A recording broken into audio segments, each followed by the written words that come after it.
மனோஜ் டேய், இருக்கிற ஒரே பிரச்சனை இப்போ உனக்கு இன்னும் விவாகரத்து கிடைக்காம இன்னொரு கல்யாணத்துக்கு ட்ரை பண்ணுறதான். இப்போ நம்ம என்ன பண்ணுறோம், இன்னைக்கு ஹியரிங்கில் போயிட்டு உனக்கு கண்டிப்பாக விவாகரத்து கிடைச்சிடும் நம்ம லாயர் சொல்லிட்டாரு, கிளம்பி வா போயிட்டே இருக்கலாம் அப்படின்னு சொல்லும் பொழுதே மனோஜ் அட எங்கம்மா நம்ம ஒவ்வொரு தடவையும் போகிறோம் இதே மாதிரி அவள் ஏதாச்சும் நமக்கே ஒரு ட்விஸ்ட் வச்சு விட்டுறா, எனக்கு என்ன பண்ணுறதுன்னு ஒன்றுமே புரியலம்மா அப்படின்னு மனோஜ் பேசிகிட்டு இருக்க இந்த ப்ரெடிஷனில் தான் ஏன்டா நான் என்னடா பண்ணுறது, உனக்கு ஒரு கல்யாணத்தை பண்ணி வச்சிட்டாச்சு இந்த மீனாவை வீட்டுக்கு கூப்பிட்டு வந்து அந்த மீனாவை அந்த வீட்டு வேலையெல்லாம் செய்ய விட்டுறலான்னு பார்த்தா அதுவும் நடக்க மாட்டேங்குது. வீட்டு வேலைக்கு ஆளை கூட்டம் தான் அவனுங்க நம்மளை விட அதிகமாக கண்டிஷன் சொல்கிறானுங்க, நம்ம தான் அவங்களுக்கு கண்டிஷன் சொல்லுவோம்னு பார்த்தேன். சரி அதுவும் நடக்கலை. அப்போ நமக்கு இருக்கிற ஒரே வாய்ப்பு இந்த தடவை விவாகரத்தை வாங்குகிறோம். விவாகரத்தை வாங்கினதுக்கு அப்புறமா உனக்கு கல்யாணம் பண்ணி வைக்கிறது ஈஸி, சட்டத்தலங்கள்லாம் எதுவும் இல்லாமல் டக்குன்னு பண்ணி வச்சிடலாம். சரி பார்த்துக்கலாம் விடு வா அப்படின்னு சொல்லிட்டு உடனே நான் அம்மாவை நம்புடா நான் பார்த்துக்கிறேன் அப்படின்னு கூப்பிட்டு வந்துட்டு இருக்காங்க இப்போ இந்த கிளம்பி விஜயா.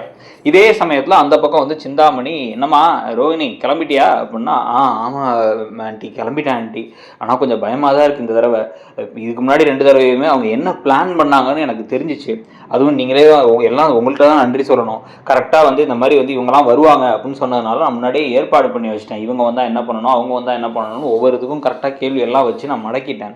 இந்த முருகனெல்லாம் வச்சு அவங்க ஏதாவது சமாளிப்பாங்கன்னு தெரியும். டக்குன்னு நான் முருகனை மடக்குனதெல்லாம் ஒரு பெரிய விஷயமா எனக்கே பட்டுச்சு.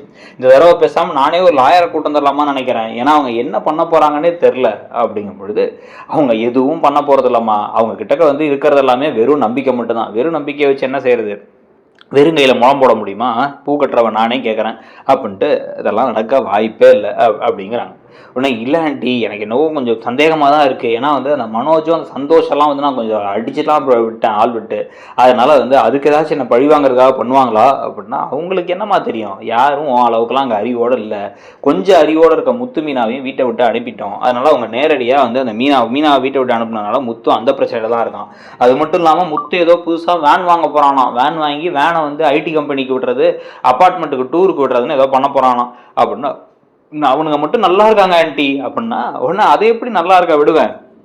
அந்த நீத்து பொண்ணு இருக்குல்ல அது இப்போ திடீர்னு ஒரு பழி வாங்கலாம்னு முடிவு பண்ணிடுச்சு முத்து மீனாவையும் சேர்த்து. அப்படின்னா அவங்களே ஏன் ஆண்டி பழி வாங்கணும் அப்படின்னா இவங்கெல்லாம் சேர்ந்து தான் தன்னோட வாழ்க்கையில் நிம்மதி இல்லாமல் பண்ணுறாங்கன்னு முடிவு பண்ணி இப்போ அதனால அந்த பொண்ணு என்ன பண்ணிடுச்சு, ரவி பொட்டிக்குன்னு ஒரு பொட்டிக் கடை ஆரம்பிச்சு, ரவி பொக்கேஸ்னு ஒரு கடை ஆரம்பிச்சு அந்த பொக்கே கடைக்கு பார்த்தேன் அப்படின்னா ஏன்டையே சப்ளைக்கு பூவெல்லாம் வாங்குது. என்னமோ ஒன்று அவனை பிஸியாக வச்சுருந்தா போதும், நீ இப்போ என்ன பண்ண நேராக கிளம்பி போ, எதா இருந்தாலும் பார்த்துக்கலாம் அப்படின்னு சொன்ன உடனே தான் இப்போ எனக்கு ரொம்ப பயமாக இருக்கு ஆண்டி அப்படின்ட்டு இவங்க கிளம்புறாங்க.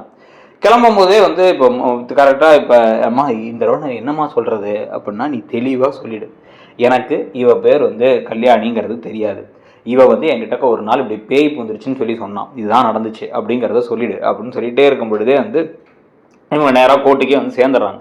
அந்த லாயர் வராங்க. இது வரைக்கும் நான் எத்தனையோ கேஸ் பார்த்துருக்கேன், ஆனால் இந்த அளவுக்கு பேக்காக ஒரு பையனையும் பார்த்ததில்லை, இந்த அளவுக்கு அறிவாக ஒரு பொண்ணையும் பார்த்ததில்லை.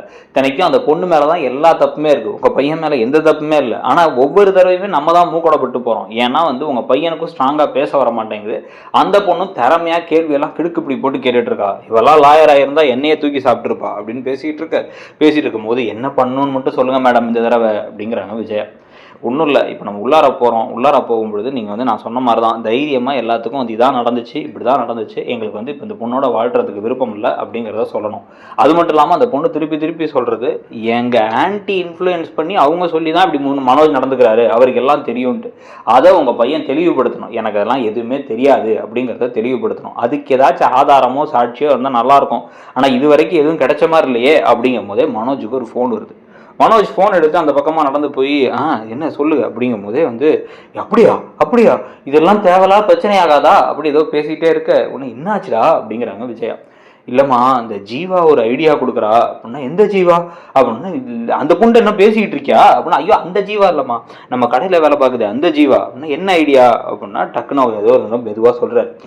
சொன்ன உடனே அவங்க அதை ஃபுல்லாக கேட்டுட்டு அந்த லாயர் உடனே வர சொல்லுங்க, பரவாயில்ல இது நல்ல ஐடியா தான் அப்படின்ட்டு இதை யாருக்கும் தெரியாமல் வச்சுங்க அப்படின்னு உடனே இப்போ கரெக்டாக அப்படின்னு பார்த்து சிந்தாமணி வராங்க. சிந்தாமணி இவனுக்கு என்ன கூடி பேசுகிறானுங்க அப்படின்ட்டு ஏதாச்சும் கேட்கலாமா அப்படின்ட்டு கிட்டக்க போயிட்டு என்ன மாஸ்டர் இப்போ இந்த தடவை கண்டிப்பாக விவாகரத்தை கிடைச்சோன்னு நம்புறீங்களா அப்படின்னா தெரில, அதான் அதுக்கு தான் எப்படியாச்சும் எதிர்பார்க்குறோம், இப்போ ஒரு புது ஐடியா ஒன்று கிடச்சிருக்கு அப்படிங்க. என்ன ஐடியா, அந்த ஐடியாவை சொல்லுங்கள் பார்ப்போம் அப்படின்னு இல்லை அது என்ன ஐடியானா அப்படிங்கும் போதே லாயர் டக்கர் பக்கத்துலேருந்து பார்த்துறாங்க. பார்த்துட்டு ஐடியாவெல்லாம் பின்னாடி சொல்லிக்கலாம் அப்படின்னு. இல்லை, சிந்தாமணி என் ஃப்ரெண்டு தான், யாராக இருந்தால் என்ன, இப்போதைக்கு வந்து நம்மக்கிட்ட வந்து கொடுக்க போகிற சாட்சி ஆதாரம்லாம் நம்மளை விட்டு தாண்டி வெளில போகக்கூடாது. உங்களுக்கு எவ்வளோ நம்பிக்கையான ஆளாக இருந்தாலும் மூணாவது மனுஷங்க தான். நான் சொன்னதுக்கப்புறம் இப்போ நீங்கள் உள்ளே வாமா, உள்ளே வந்தால் நான் பார்த்துக்கலாம் நீங்கள் அப்படின்ட்டு வந்து கையை பிடிச்சி விஜயாவை கூப்பிட்டு போயிடுறாங்க லாயர். கூட்டு போனோன்னு சிந்தாமணி, ஐயோ என்னன்னு தெரியலையே, இவனுங்க டக்குன்னு தெளிவாயிட்டானுங்க அப்படின்னா வந்து இந்த விவாகரத்து கிடச்சிருச்சுன்னா அந்த ரோகிணியை வச்சு நம்ம போடுற திட்டமும் போயிடும், இந்த முத்து மீனாகிற திரும்பி வீட்டுக்கு வந்துடுவானுங்களே அப்படின்னு யோசிச்சுட்டு இருக்கேன். யோசிச்சுட்டு இருக்கும் பொழுதே வந்து உள்ளார ஹியரிங் ஆரம்பிக்க போது. இப்போ ரோகிணி இறங்கி வராங்க. இறங்கி வந்து போகும்போதே வந்து, மனோஜ் இப்போ நீ என்ன திட்டம் போட்டாலும் சரி மனோஜ், அது படிக்க போகிறது இல்லை. 2 ஹியரிங்கில் நடக்காததா 3வது ஹியரிங்கில் நடந்துட போகுதுன்னு நினைக்கிறேன்.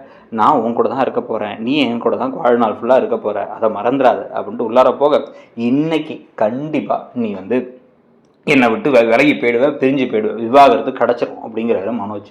ஒன்றும் அது பார்ப்போம் மனோஜ் அப்படின்னு நேராக உள்ளார போக, என்ன ஆண்டி ஏதோ எப்படி பேசுகிறானுங்க அப்படின்னு மெதுவாக கிராஸ் பண்ணும் போது கேட்க, எனக்கே தெரில அப்படிங்கிறாங்க சிந்தாமணி. அப்படியே பேசாத மாதிரியே அவங்க 2 பேரும் மேலே போய் இப்படி வந்து இப்போ ஹியரிங்கில் விட்னஸ் ஸ்டாண்டில் போய் நிற்க ஆரம்பிச்சிடுறாங்க. நின்னதுக்கப்புறமா வந்து இப்போ கோர்ட் ஹியரிங் ஆரம்பிக்கும் பொழுதே வந்து இப்போ ரோகிணி என்ன சொல்கிறாங்கன்னா, இதுக்கு மேலே எனக்கு வந்து இங்கே வந்து செலவு பண்ணுறதுக்கு எனக்கு வந்து பணமோ டைமோ கூட கிடையாது. நான் சொல்கிறது இதுதான், மனோஜ் நானும் காதலிச்சோம். மனோஜ் அவங்க அம்மா ஒத்துக்க மாட்டாங்கன்னு என்னை பணக்கார பொண்ணுன்னு பொய் சொல்ல சொன்னார். அவர் சொன்னதுனால நான் பொய் சொன்னேன். இப்போ அவருக்கு வந்து என்னன்னா வந்து அவருக்கு நான் வந்து ஏற்கனவே நான் கல்யாணமானவே, நான் குழந்தை இருக்குன்னுலாம் தெரிஞ்சுட்டு இப்போ எதுவுமே தெரியாது அப்படின்னு பேசிக்கிட்டு இருக்காரு. அப்படிங்கும் போது டக்குன்ட்டு வந்து இப்போ அந்த லாயர் திரும்பி கேட்குறாங்க, அப்போ மனோஜுக்கு உங்களுக்கு குழந்தை இருக்கிறது தெரியும் அப்படி தானே அப்படின்னா, ஆமாம் தெரியும். அப்போ அவங்கள்ட்ட எல்லாத்தையும் சொல்லிட்டீங்க. உங்கள் பையனுக்கும் வந்து உங்களுக்கு பையன் தானே அப்படின்னா, ஆமாம் கிறிஷ். உங்கள் பையனுக்கும் வந்து மனோஜ் தான் அப்பான்னு தெரியும். 2 பேருக்குமே தெரியும். 2 பேரும் தெரிஞ்சு அவங்க வீட்டில் ஒத்துக்க வைக்கிறதுக்கு தான் நாங்கள் ஒரு வீட்டுக்கே எடுத்துகிட்டு வந்தோம், எல்லாமே எங்கள் பிளான் தான் அப்படிங்கும்போது, ஆனால் எங்களுடைய சாட்சி வேற மாதிரி சொல்கிறாங்களே அப்படின்னா, எந்த சாட்சியாக இருந்தால் என்ன, எங்களுக்கு தான் தெரியும் உண்மை என்னன்ட்டு, மற்றவங்கெல்லாம் ஒவ்வொரு காரணத்தால் பேசுவாங்க அப்படிங்கும்போது, அப்படியா இருங்க சாட்சியை வர சொல்லவா, யுவர் ஆனர் எங்கள் சாட்சியை கூட்டு வரோம் அப்படின்னா, கூட்டுவாங்கம்மா அப்படிங்கிறாங்க அவங்க.